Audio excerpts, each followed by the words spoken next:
Welcome to the VB Toolbox. This is part 3 in my series on accessing and working with a Microsoft SQL database with Visual Basic.NET.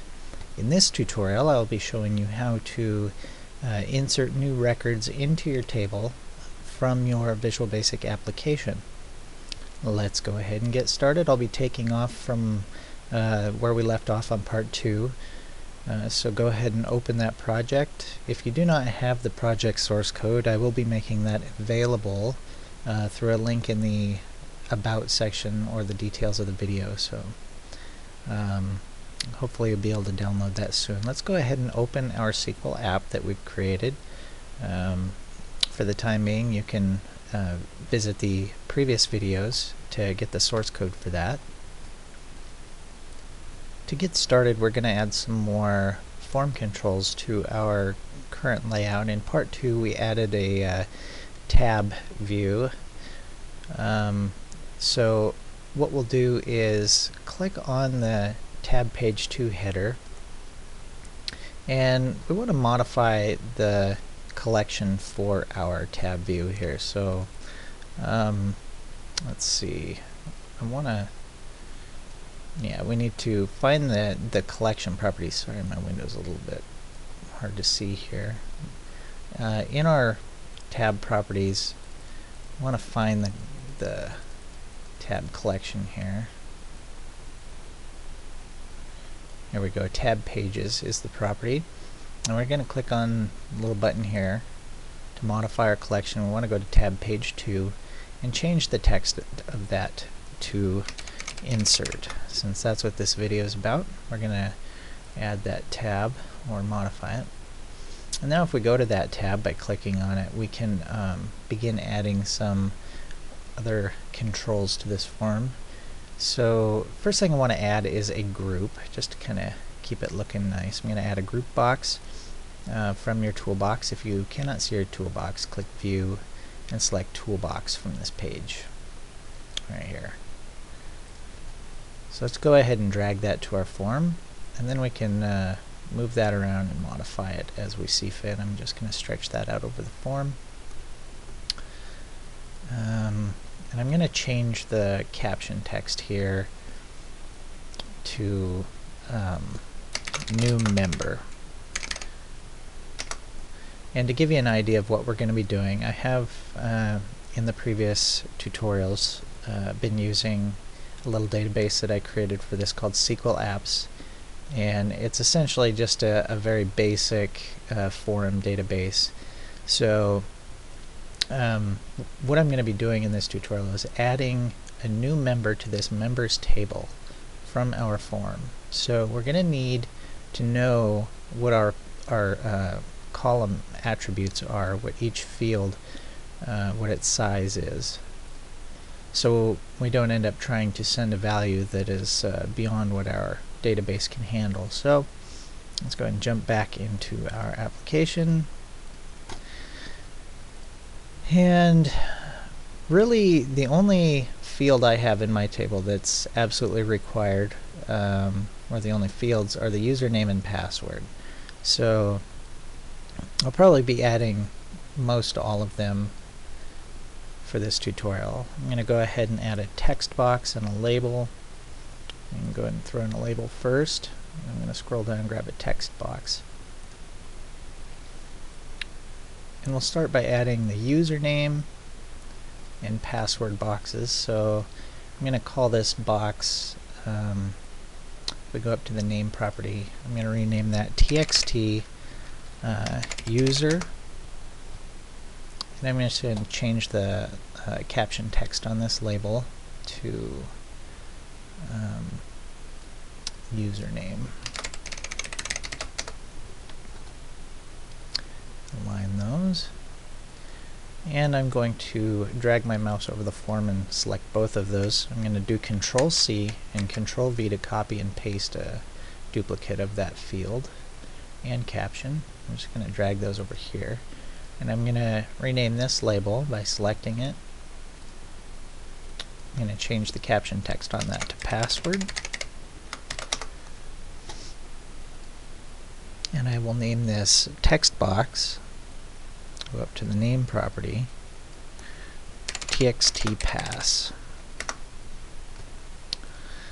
Alright, and what else do I want to add? I also have an email address field, a website field, and a couple of bit fields for indicating that the user is active and whether or not they're an administrator. So I'm going to go ahead and just copy these fields again. I'm going to say Control-C, Control-V, drag those over here, and this will be my email address box.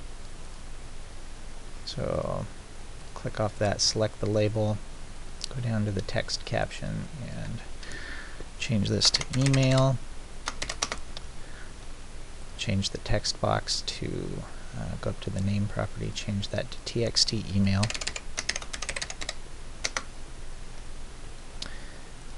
And one more, I'm going to copy this one more time, Control-C, Control-V, bring it down here, and this will be the website box. I'm going to make that a little bit bigger. I'm going to call this text is going to be website. And I'm going to come down here and name this text box txt website. Next up, I'm going to throw some constraints on these text boxes to keep them from allowing the user to type in strings that are longer than what the database can handle. So if I jump back to my database here, you can see that I have the username field is set up with a varchar value of 30. So I don't want to exceed that, or it will fail when I try to insert a record into the table.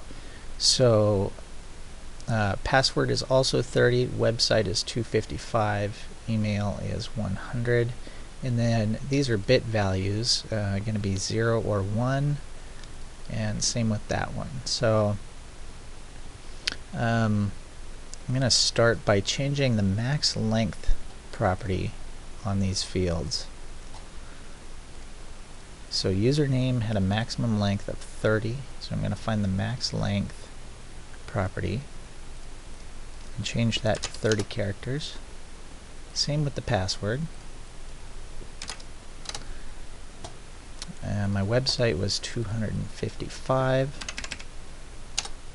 I believe the email address was 100. Yes.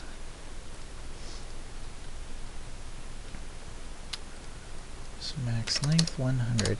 And now I need two other fields that are going to determine whether the user is active and whether they're an administrator. So I'm going to find a checkbox. Let's see here. Yeah, checkbox. I'm going to drag one of those guys over here, and I'm going to rename this first one CB active. And I'm going to change the text caption to active. And I'm going to set this one as checked by default. So what checked equals true. Now it's checked. And I will copy this and paste it with Control-C, Control-V. And I can move that up just a little bit. In this one, the text is going to be admin, and I want it to be unchecked. So I'm going to set the checked value to false. And finally, change the name of it to CB admin for checkbox admin.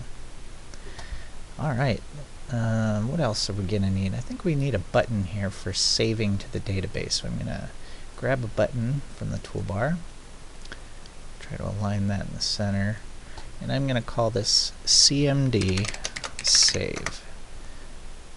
I'm going to go down to the bottom to the text caption here and call this save. Seems intuitive to me. So it looks like we're ready to begin coding now. first thing we'll need to do is set up the code for our SQL control for inserting the record into the database, and then we have to set up our form fields to load the data from the form into the database through that. So let's go ahead and start with the SQL control. If your SQL control code is not visible already, you can just select it from your Solution Explorer, double click on it, and it will open up your form control class. And in here, in part 2, we learned how to run a query from our database. This is going to be a little bit different. Instead of running, creating a data set or a SQL data reader, we're going to execute from our SqlCommand a non-query to run an insert query. So let's go ahead and add a new sub to this class. I'm going to call this sub add member. So I'm going to say public sub add member, not member. Okay. And I'm going to have to pass some values through this to insert into the database. So for the parameters, I'm going to say username as a string, password as a string, email as a string, and website as a string, and what else do I want? I'm going to pass is active as an integer, and also is admin also as an integer, and hit enter and it will generate our sub. So what we did before is use a try-catch to make sure that we are able to catch any errors or exceptions in the values or the code that we use to execute this query on the database. So I'm going to start with that. I'm going to do a try-catch, and if there's an exception, I want it to output that exception as a message box. So I do message box ex.message. That captures the error for us and returns it, so we know what to how to troubleshoot our query. Next up, what I do is usually do a SQL connection .open to open a connection to the database, and also SqlCon.close to make sure I close up after I'm done doing my work. There will be a new string in here for our query, so what I'll do is up above this SQL connection, I'm going to say dim str insert. I'm going to create a string, an insert string as our query, so I'll say as string equals, and now we have to format this insert query string. So I'm going to say insert into, and then we select the table that we want to insert the values into. So we're going to say members, and then do a space, open parentheses, and now we select the fields that we want in the order that we want to update them. So the fields that I want to update will be username, password, email address, website, and whether the user is active, and whether the user is an admin. And that's all I'll be updating for now. So I'm going to put a space at the end of this because we're going to continue the string on the next line so we don't overwhelm ourselves here. So I'm going to close that string and concatenate on the next line. So you do a ampersand and an underscore there. And I'm going to try to line these up so it's intuitive. In the next line we're going to say what values we want to insert into these fields, and it's important to remember the order that you selected up here. So I'm going to say values, and we're going to do this similarly. We're going to do an open and close parentheses. So I'm going to open the values segment of the string, and then I'm going to drop down another line, and then I'm going to reference each one of our parameters from our sub here to pass the values into our insert string. So we're going to start each value with a single quote. So I'm going to add a single quote, and then I'm going to concatenate on. I'm going to add on each parameter value. So I'm going to pass in the username, and then I'm going to end that again with a single quote, and I'm going to separate each one of these with a comma, and then I'm going to drop down another line and repeat this for each field that we want to pass to our database. So each one of these fields we have to reference from our parameters. So I'm going to just Control-C, copy this line, add in another, saves us a little bit of typing here, so I'm going to add password. And next one is going to be email address, then website.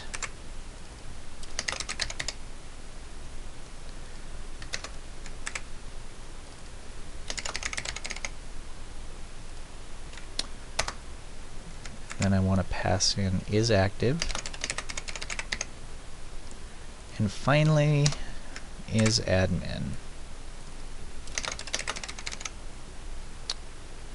Alright, because this is the last record in our list here, I'm going to remove the final comma there, because that's going to end our insert string. And we also can remove this final underscore and ampersand, and it should be accepted, no errors. That looks good. So should be ready to go, ready to insert values into our database if we type this out correctly. And if you want, what we can do is when we run this, just for checking out our string, we can say message box str insert, and we can just comment that out later on or delete it once we're content that it works properly.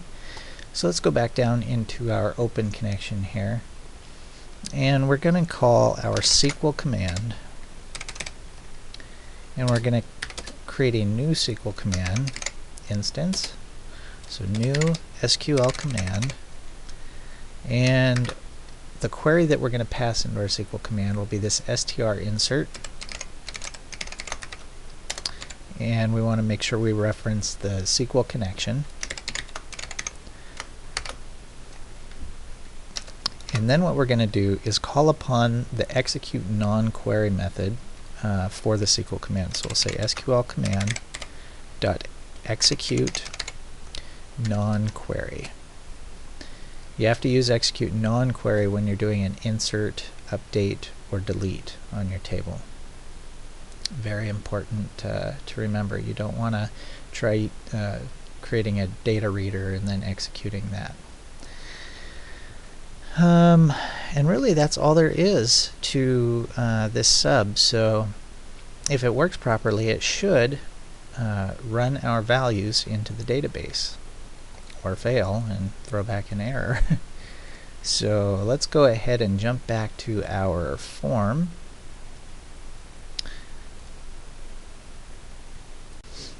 And let's click, double click on our save button to generate a click event.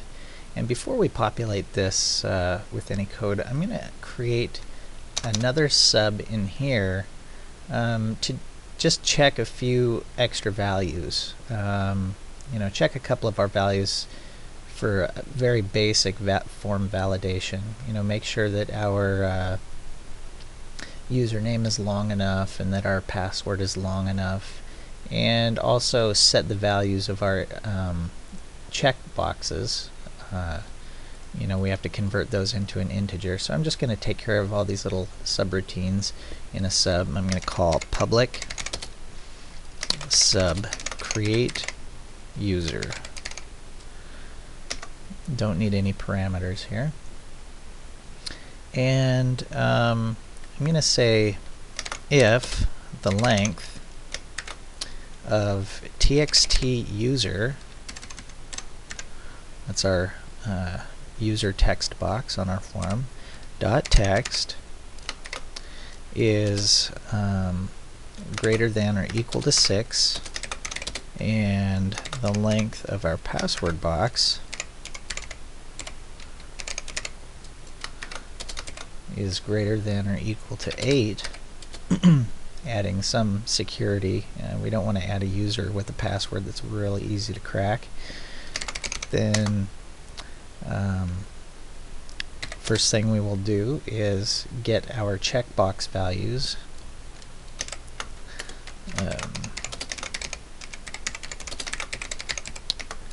I'm going to say dim int active as integer and dim int admin as integer. And then I'm going to say if CB active, or checkbox active, is checked,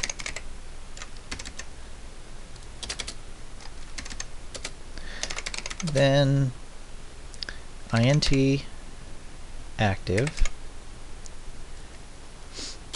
equals 1, else int active equals 0. So if it's checked, then set it to 1, otherwise set it to 0. And we're going to repeat this for our admin values. I'm going to copy this line, paste it here. I'm going to say if CB admin is checked, then int admin is 1, otherwise int admin is 0. And that sets the values from our checkbox, which comes through as a Boolean value. We're just converting that into an integer to pass into our database. And finally, if all this is good, if all these expressions are have been run through successfully, then we will add member to database. So to do this, we're going to call upon the add member sub that we created, and we're going to reference the SQL control instance that we created at the beginning of this form in the previous tutorials. So I'm going to say SQL dot add member, and then the values we're going to pass to the database will come from the username will be from the txtuser.text field, and the password will come from txtpass field. The email, of course, will come from txtemail. Oops, can't type. And the website from txtwebsite.text. And is active will come from int active from here, and the admin will come from int admin. Alright, so that's ready to roll. Let's throw in a little condition here. If either of these is false, we're going to have a little fallback message here. I'm going to say else message box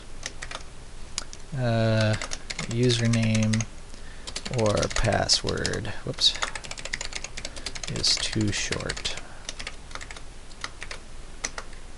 and exit the sub. So if our username or password are too short, then it will forego adding this.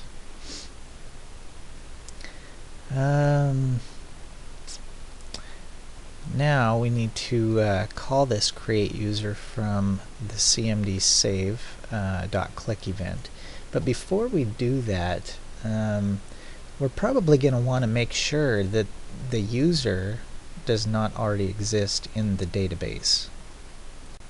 And to do this, we're going to fall back on what we learned in tutorial part 2, where we were querying the database. So what I will do is, first I will query for user to make sure that the user doesn't exist. If the user already exists, we don't want to add another user with the same name. So to do this, what I'm going to do is say SQL.runQuery, and the query I'm going to run is select star from members, where members.username equals, and I'm going to use a excuse me, a single quote. Then I'm going to concatenate on the txt user field. So whatever we have in the user field .text will be searched for in the database to make sure that they don't exist. Then I'm going to close that out with another single quote and finish my string. And now, each time we run this query, if you remember from before, this creates a new data set, okay? And then that data set is filled from the data adapter. So what we're going to do is just check and see if any records were returned from this. So we'll say if SQL.SQL dataset .tables, and there's only one table returned, so we're going to use the 0 index. .rows .count is greater than 0. Okay, so if we look in this data set and find that there is actually a row count from this query, that would tell us that this member name already exists, so we cannot add it. So if it is more than 0, meaning that the username already exists in the database, we'll say message box user already exists. Whoops, exists. And then we'll terminate our create user query. Okay, so we'll say exit sub. And that just jumps out of it because we don't want to continue on if the user already exists. Else, otherwise, if 0 rows were returned from this query, then we're safe to go, so we can say create user and run our sub below. So I think we're ready to go ahead and give this a test and see what happens. Let's go ahead and run it and go to our insert. We can type in a username, some guy.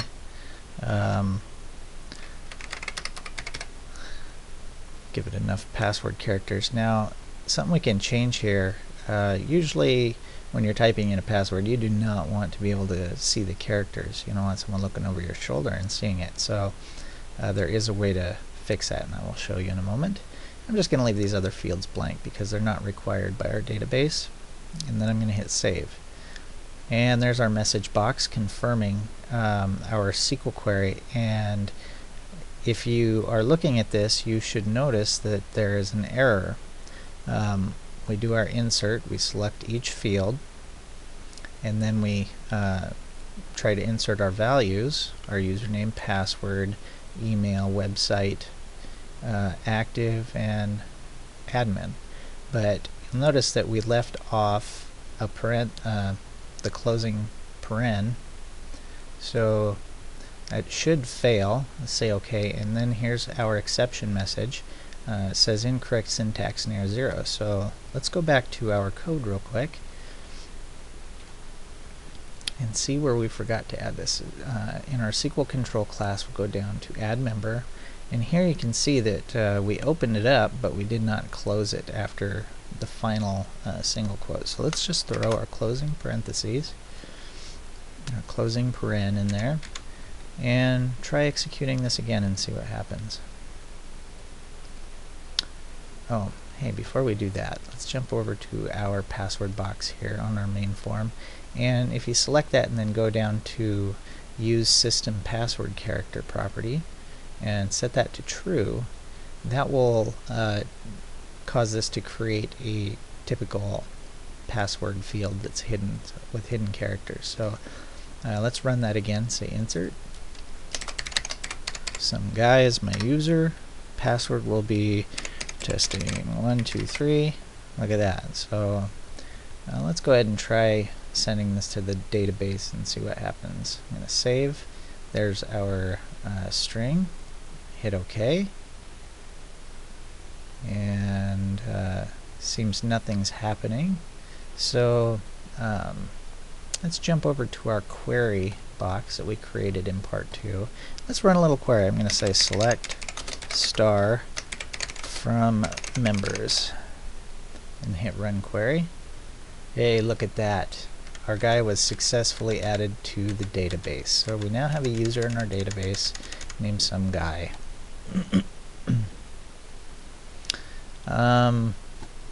If you wanted, you could have some sort of confirmation after your insert to say, hey, it was successfully added. You know, you could do that down here. After you close out, you could say, you know, message box, user was inserted successfully, if you wanted to. Alternatively, you could have some cleanup occur afterward if you wanted to. Maybe if this was successful, you know, you could say clear out my text fields like txt user dot text dot clear, and you could repeat that for each field to kind of clear it out, so you know there's some indication of success. The fields are all cleared, so you don't try adding the same user over again. Really, that's up to you. I'm going to go ahead and do that just for fun. txt query.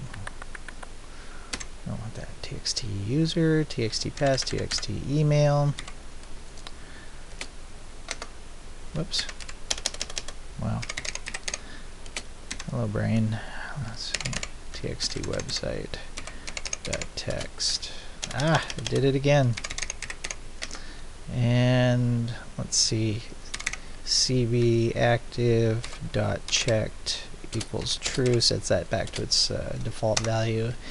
cb admin dot checked equals false.